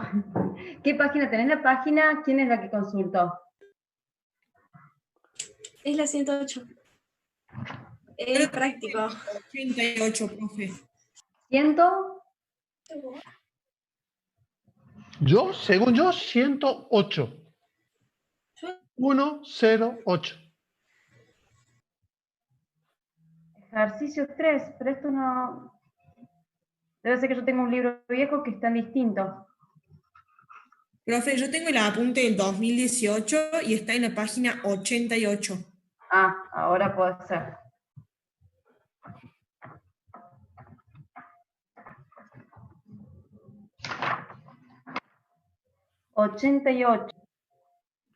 Si tengo la siguiente tabla de solventes para realizar una cristalización de una sustancia X, ¿bajo qué condiciones trabajaría y qué solvente utilizaría? En realidad lo único que tenés que hacer es comparar, digamos, los diferentes disolventes y las temperaturas con las temperaturas de trabajo de cada uno. Tenés agua, etanol, cloroformo, benceno y ácido acético. ¿Está? Tenés la solubilidad en caliente, la solubilidad en frío y el punto de ebullición. Bueno, pero acá, una de las cosas que tienen que tener en cuenta es que el solvente que elijan no supere ni esté muy cerca del punto de fusión de lo que quiero recristalizar. ¿Se acuerdan que vimos de que si nosotros estábamos muy cerca del punto de fusión, lo que podíamos hacer es fundir ese sólido que queremos recristalizar y ya eso no nos sirve?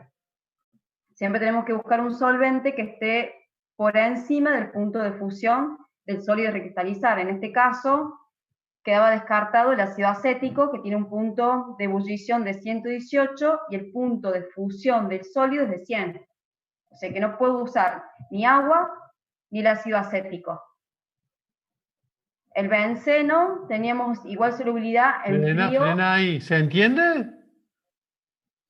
Sí, por eso estaba mi duda, porque después los otros dos tienen casi la misma solubilidad. Por ejemplo, el cloroformo y el benceno es la misma solubilidad en caliente y en frío y me queda solo el etanol. ¿Y eso nos sirve o no nos sirve? No, sí sirve, por eso, pero como es de 72 el punto de ebullición, tenía miedo que fuera muy volátil. Estaba tratando de poner todas las cosas en peso para que tuviera sentido. ¿Pero qué dijimos con respecto a la temperatura de ebullición del solvente? Mayor a 60. Mayor a 60, por eso. Estamos hablando de 72. O sea que el etanol se utiliza como agente para cristalización, sí. Pero tampoco me sirve los otros porque tenemos igual solubilidad en frío que en caliente. Por eso, además de eso... Además, tiene un punto de ebullición de 60. O sea, acá lo que tenemos que elegir es el etanol. Pero se entiende bien maduro. ¿Cuál es el análisis que tienen que hacer ustedes en este caso? En un caso parecido. Primero analizar... A ver, acá están preguntando, disculpa que interrumpa, acá hay una que está buena, que está preguntando, ¿y si no tengo el punto de fusión y de ebullición del sólido que quiero cristalizar? Simple. Pauta primera principal de cristalización tiene que el solvente tener un gradiente de solubilidad amplio entre temperatura caliente o solubilidad en caliente y solubilidad en frío. No puede disolver la misma cantidad en caliente y en frío. No sirve. No.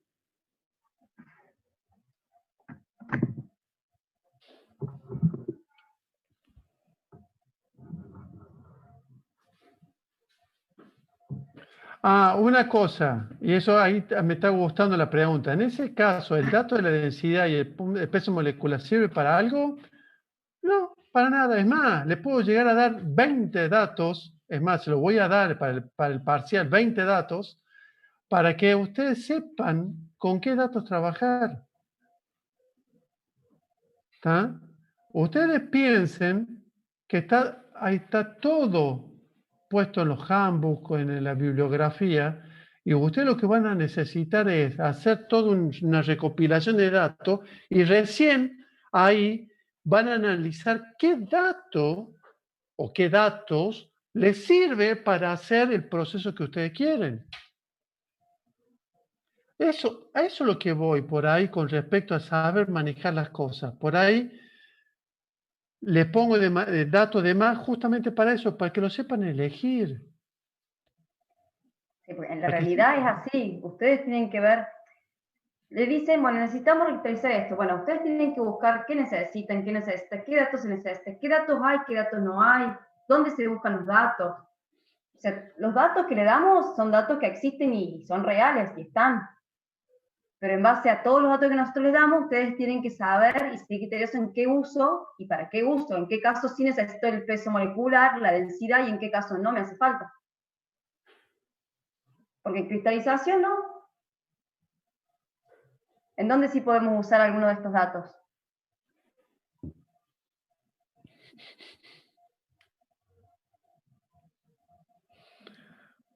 Ah, sí. Bueno, Sí, no importa, acá se va está todo. bien. Extracción. Extracción, sí. Bien, bien, bien, bien, Abigail, bien.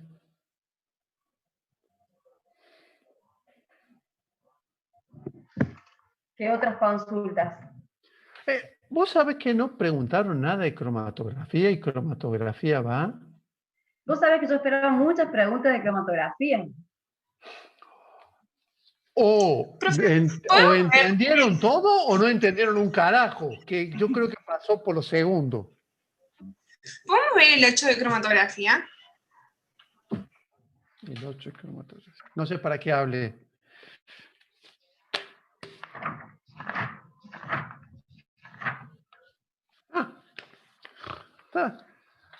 Está bien. Bien. En realidad, disculpen, pero eso es lo que hago yo permanentemente y me olvidé de darlo. El 8 de cromatografía. Explique en forma sintética cómo puedo hacer para analizar un solvente que se encuentra absorbido en una matriz sólida. En realidad lo que se hace se denomina headspace. Se mete no tengo nada acá. Se mete en la matriz sólida en un vial cerrado y se toma, justamente se calienta ese vial y se analiza el aire que está digamos, en la parte superior de ese vial. Eso Tengo se un llama vialcito. headspace. Déjame que lo busco, así les mostramos lo que es un vialcito. Sí, es que es raro que yo no tenga. Profe, ¿hay forma de que de la guía de cromatografía suba las respuestas? Sí, hay forma. Que ustedes me hagan acordar, como ahora, pero mañana o el fin de semana. No tengo drama, las contesto.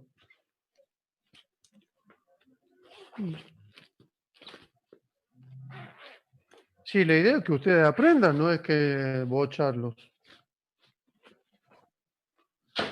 Aunque ustedes... ¿Imagen? Ah, sí, se la busco en internet. Es más, tengo el apunte yo acá, si yo doy Headspace. No sé si ahí ven. Esto es un vial de vidrio. Que adentro se pone una muestra. Se tapa, se sella bien que no salga nada. Y bueno, seguro que Carlos ya le explicó cómo es la técnica. No, que no le expliqué, ese es el problema. Ah. Llegamos hasta las 10:30 y ya, o 10:20 y ya no daba más, entonces ya directamente. No, lo iba porque tengo curso. ¿Dónde carajo está?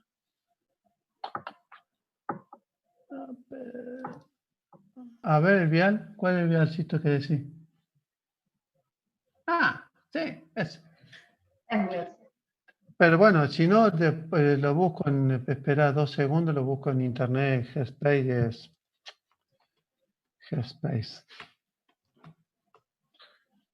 Compartiendo. Fíjense, este sería el vial que mostró ella y la idea es mi matriz sólida queda acá y la idea es tomar o cromatografiar.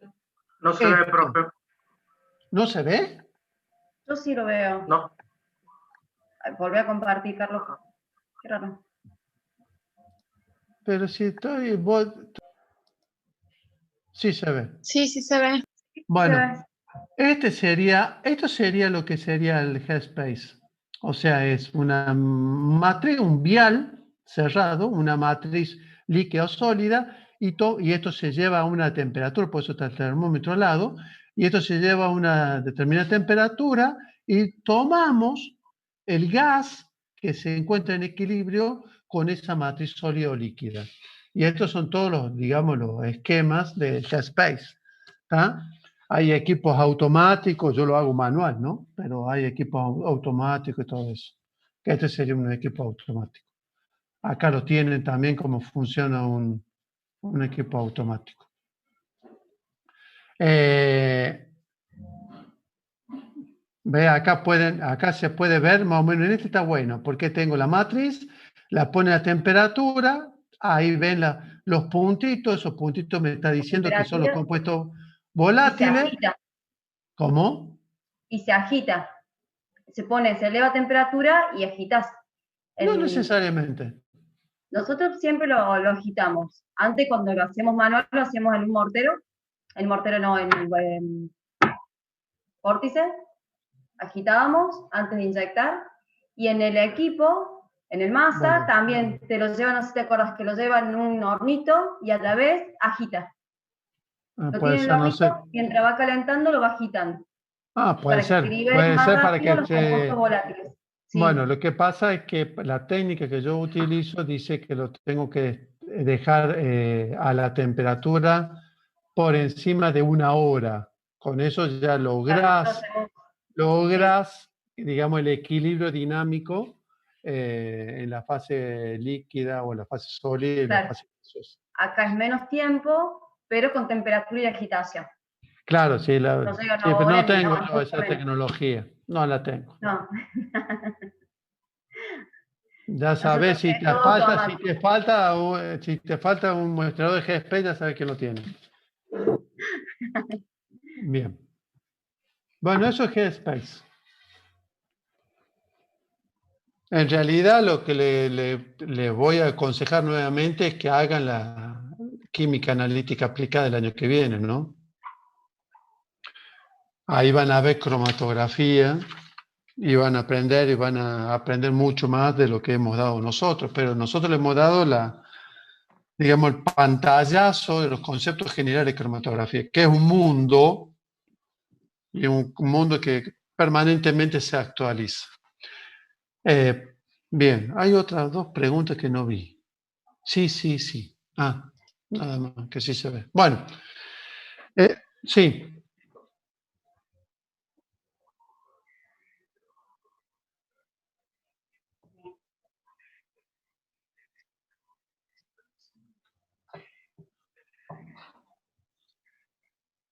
HPLC. HPLC está trabajando a temperatura ambiente. También podés trabajar a temperatura. Pero lo que pasa es que vos me estás diciendo me decís que se descompone a una determinada temperatura. Perfecto. Hay varias formas de trabajar. Una forma se llama derivatización, es decir, a ese compuesto lo hace reaccionar con otro compuesto para darle una mayor estabilidad térmica. A su vez, la derivatización se utiliza para otra forma que en realidad es a un compuesto muy pesado por las interacciones entre sus moléculas, le agregas, digamos, un grupo, normalmente puedes llegar a tener o silicio o fluoruro o algo de eso, que, digamos, minimiza la interacción intermolecular, entonces lo hace más volátil. ¿Está? Por ejemplo, vamos de vuelta. ¿Qué puede ser? ¿En qué caso? El biodiesel primero salió como análisis o el estudio de la composición de los aceites, no para la fabricación de biodiesel, porque el biodiesel después empezó a verse, para qué puede servir este compuesto. Bueno, pero primero fue la composición del análisis de los aceites, o sea, vos a un triglicérido lo rompes y en vez de formar triglicérido, que es extremadamente pesado, usas directamente un éster simple, o sea, un FAME. Entonces es mucho más volátil. Entonces lo puedes analizar por cromatografía gaseosa. Y si no, si se te descompone cerca de la temperatura de ebullición, lo haces por cromatografía líquida o por HPLC. De nada. Profe, ¿qué pasa cuando en cromatografía capa fina la solución está muy concentrada? ¿Tendría mucho color? En realidad, si está muy concentrada, normalmente lo que pasa en cromatografía de la placa TLC, si la mancha se te va a hacer muy continua, va a ser mucha mancha. Pero a vos lo que te interesa, y eso es lo que tienen que entender, no te interesa el recorrido de toda la mancha, sino dónde, en qué sector está concentrada la mancha.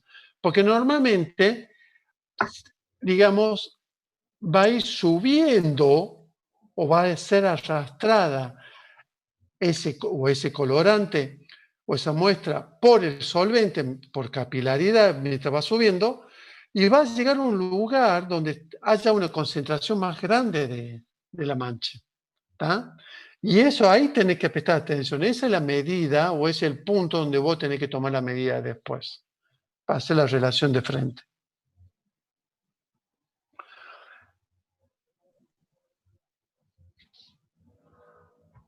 Oh, gracias.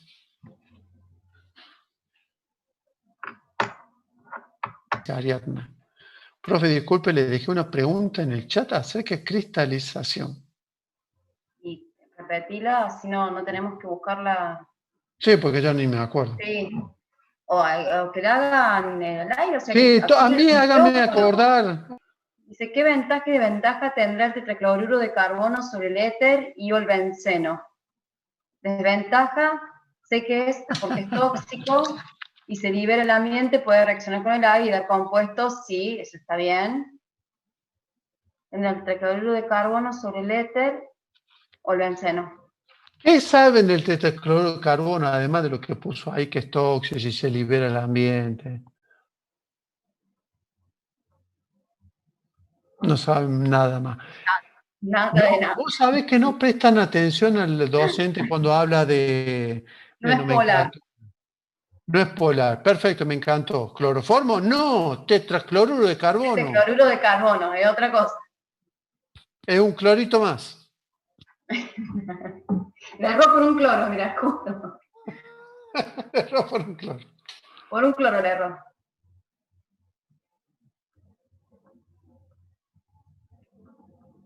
Me mató. El punto de ebullición del tetracloruro de carbono creo que está en 60.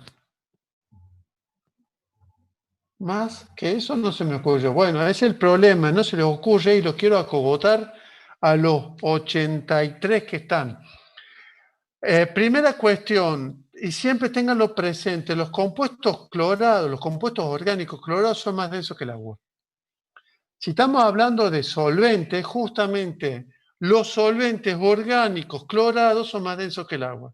Y la ventaja que da el usar tetracloruro es esa, que cuando yo hago una extracción me queda en la fase inferior y lo puedo sacar por abajo directamente. Yo abro la válvula o el robinete, abro y obtengo el extracto de mi analito y el cloroformo. Y dejo el agua arriba. Otra cosa que tampoco han puesto y también me parece que tienen que tener en cuenta, tenemos todos compuestos orgánicos y a la hora de elegir un compuesto orgánico, yo elegiría el menos tóxico. ¿Sí? Si estamos hablando de tetracloruro, éter y benceno, de ahí, ¿cuál sería el compuesto para la persona? No solamente pensar en el ambiente, estamos nosotros trabajando con ese solvente y estamos en contacto, o si trabajamos en una campana, el contacto disminuye. Entonces yo le vería también la parte de la toxicidad. ¿Qué compuesto es más peligroso para que trabajemos nosotros? Y siempre buscando el menos malo. Por decirlo de pero ahí estaríamos peleando entre el tetracloruro y el éter. Sabemos que el benceno es totalmente tóxico, por ende lo descartamos desde ese punto de vista, estoy de acuerdo. Ahora, tetracloruro y éter, ¿cuál de los dos elegiría? Bien, yo sigo eligiendo el tetracloruro primero porque es más pesado, no es tan volátil como el éter. ¿Tá? El problema del éter es que es muy volátil.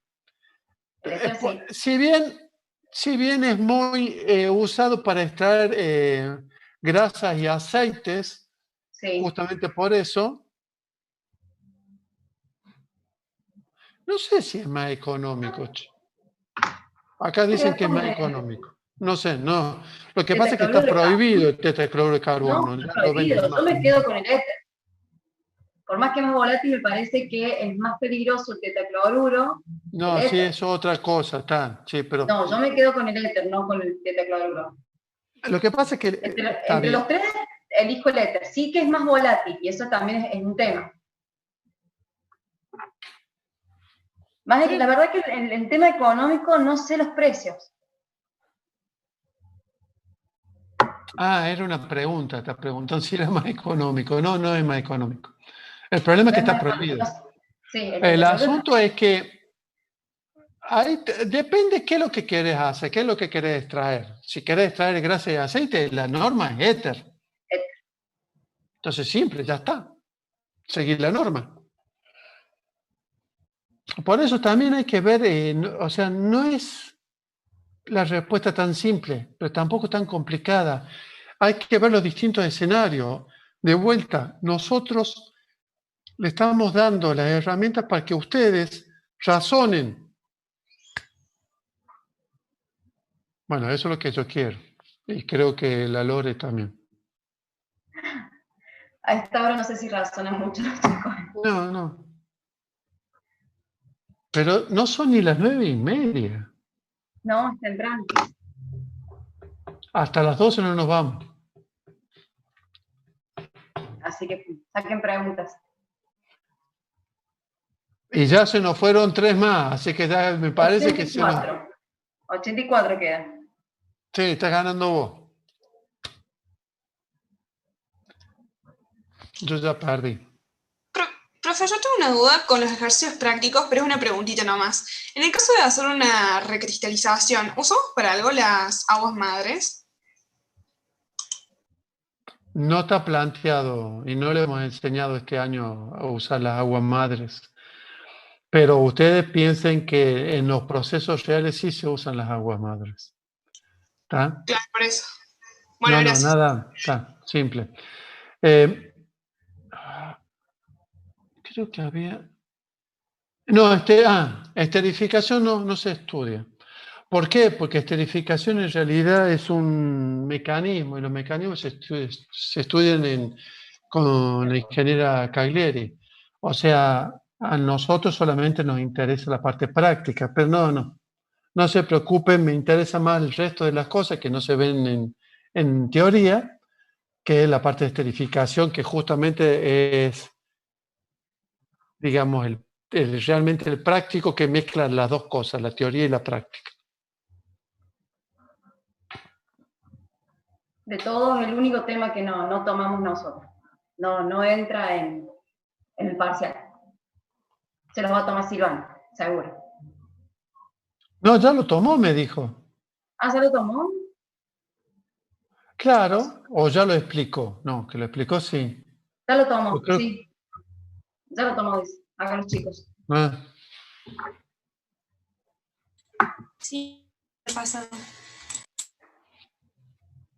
Bueno, ¿alguna otra pregunta? Porque si no, ya directamente para charlar con Lorena, me pongo a charlar yo solito con Lorena y discutimos cómo vamos a hacer el parcial y eso. Y ustedes, obvio. Se Claro. quedan con lo de que tiremos algo del parcial. No, ni se ríen ni nada. No sé, ¿qué